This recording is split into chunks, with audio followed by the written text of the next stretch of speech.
வணக்கம். First question பார்த்தீங்கன்னா, பீகாரின் துயரம் என்று அழைக்கப்படும் ஆறு எது?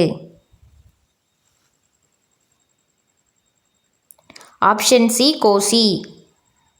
ரெண்டாவது கொஸ்டின், புகழ்பெற்ற ஜெர்சப்பா நீர்வீழ்ச்சி எந்த ஆற்றில் அமைந்துள்ளது?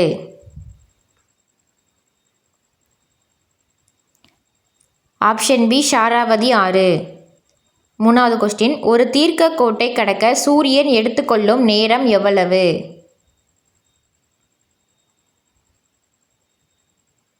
ஆப்ஷன் பி 4 நிமிடங்கள்.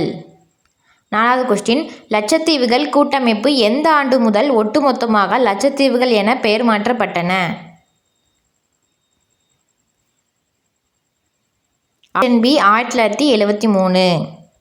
ஐந்தாவது கொஸ்டின், இமயமலைகள் எவ்வகை மலைகளுக்கு மிகச்சிறந்த எடுத்துக்காட்டு? ஆப்ஷன் பி மடிப்பு மலைகள். ஆறாவது கொஸ்டின், சாங்போ என்பது எந்த ஆற்றை குறிக்கும்? சாங்போ என்பது எந்த ஆற்றை குறிக்கும்? Option B Brahmaputra. ஏழாவது கொஸ்டின், 3 பக்கம் நீரால் சூழப்பட்ட நிலப்பகுதிக்கு என்ன பெயர்? ஆப்ஷன் சி தீபகற்பம். எட்டாவது கொஸ்டின், இந்தியாவின் தென்கிழக்கு கடற்கரை சமவெளி எவ்வாறு அழைக்கப்படுகிறது?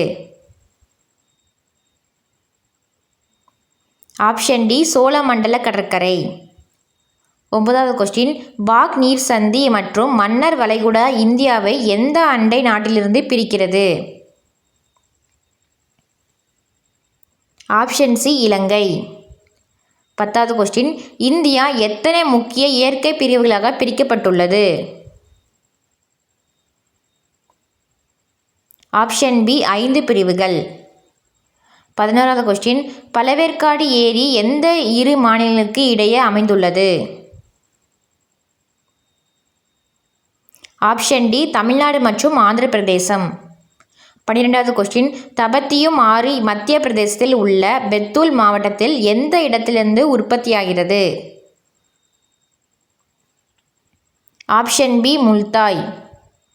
13வது கொஸ்டின், சோழமண்டல கடற்கரை இந்தியாவின் எந்த பகுதியில் அமைந்துள்ளது? ஆப்ஷன் பி தென்கிழக்கு கடற்கரை சமவெளி.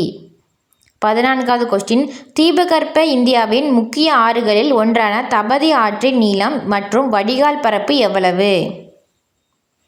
கரெக்டான ஆன்சர் ஆப்ஷன் பி 724 கிலோமீட்டர் மற்றும் 65,145 சதுர கிலோமீட்டர். 15வது கொஸ்டின், தீபகற்ப இந்திய ஆறுகளில் நர்மதை, தபதி மற்றும் மற்றொரு எந்த ஆறு மட்டுமே கிழக்கிலிருந்து மேற்கு நோக்கி பாய்கின்றன? Option B Mahi. 16வது கொஸ்டின், வாகி, கோமை, அர்ணாவதி, அனேர், நீசு, புரே, பாஞ்சாரா மற்றும் போரி ஆகியவை எந்த ஆற்றின் துணையாறுகள்? Option B Tapati. 17வது கொஸ்டின், வட இந்திய ஆறுகளுடன் ஒப்பிடும்போது தென்னிந்திய ஆறுகளின் நீளம் மற்றும் தன்மை எவ்வாறு இருக்கும்? ஆப்ஷன் பி குறுகலானவை மற்றும் நீளம் குறைந்தவை. 18வது கொஸ்டின், தீபகற்ப ஆறுகள் வற்றும் தன்மை கொண்டவையாக இருந்தாலும் எந்த உற்பத்திக்கு மிகவும் ஏற்றதாக கருதப்படுகிறது? ஆப்ஷன் பி நீர் மின்சாரம் உற்பத்தி. 19வது கொஸ்டின், தீபகற்ப ஆறுகளின் சமமற்ற தரைப்பகுதி மற்றும் நீர் வற்றும் தன்மையால் அவை எதற்கு பயன்படுவதில்லை? ஆப்ஷன் பி நீர்வழி போக்குவரத்திற்கு. 20வது கொஸ்டின், தீபகற்ப பீடபூமி எந்த 2 முக்கிய பிரிவுகளை தன்னுள் உள்ளடக்கியுள்ளது? ஆப்ஷன் பி மத்திய உயர்நில மற்றும் தக்கான பீடபூமி. அடுத்து லாஸ்ட் கொஸ்டின், 22வது கொஸ்டின், அரபிக்கடலில் கலக்கும் முக்கிய 4 ஆறுகள் எவை? உங்களுக்கு தெரிந்த ஆன்சரை கமெண்ட் பண்ணுங்கள். இந்த மாதிரி யூஸ்ஃபுல்லான வீடியோக்கு நம்ம சேனல் லைக் பண்ணுங்கள், கமெண்ட் பண்ணுங்கள், ஷேர் பண்ணுங்கள், தொடர்ந்து ஃபாலோ பண்ணிட்டு இருங்க. நெக்ஸ்ட் பார்க்கலாம். பாய்.